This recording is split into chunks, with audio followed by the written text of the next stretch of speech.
Hello everyone, welcome to today's PE lesson. My name is Mr. Ryle. How is everyone doing today? Good? Everyone's ready to get up and moving? It's good to hear. So today's activity is going to be focusing on netball, and the little activity we're going to be playing is kind of a keepings off netball game. Firstly, what can people tell me about the sport of netball? What kind of skills and tactics are involved? Yeah, hand up at the back. So we have our catching, our passing, yeah, really good, and our moving with the ball. It's a really good point you made there. So when we're moving with the ball in netball, once we catch it, we need to be stationary. We can't catch the ball and then run like basketball. While we're moving around, we still can run, but when we catch the ball, we need to be stationary.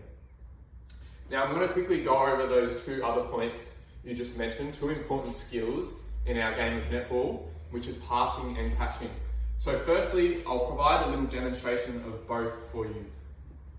So firstly, with our catching, what we want to do is when the ball comes above our hip, so above this area, what we want to do with our hands is position them in a W shape, kind of like a butterfly.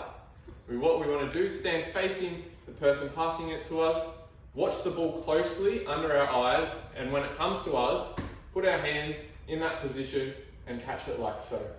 Now the other way we can catch the ball is when the pass comes a little bit lower.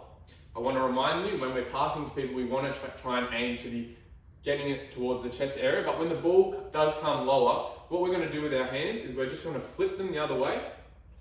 So our thumbs are on the top. What we're going to do is still standing facing on, watching the ball come closely, and then move to catch the ball like that. Now with our passing, another important skill in netball, what we want to do is have our feet shoulder width apart, standing against the person we are throwing it to. We're going to place the ball next to our chest.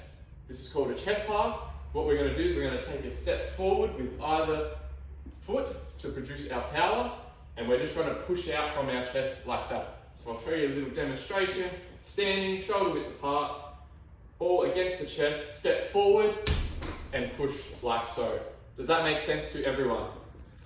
Couple quick questions. When we are catching above our torso, how do we want to position our hands?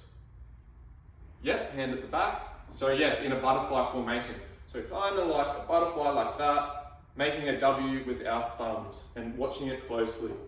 When we are passing the ball, where do we want to push off from? Where do we want to push the ball from? Perfect, our chest. So when we are passing, ball next to our chest and push forward. I hope that makes sense to everyone. So now I'm going to move into our activity.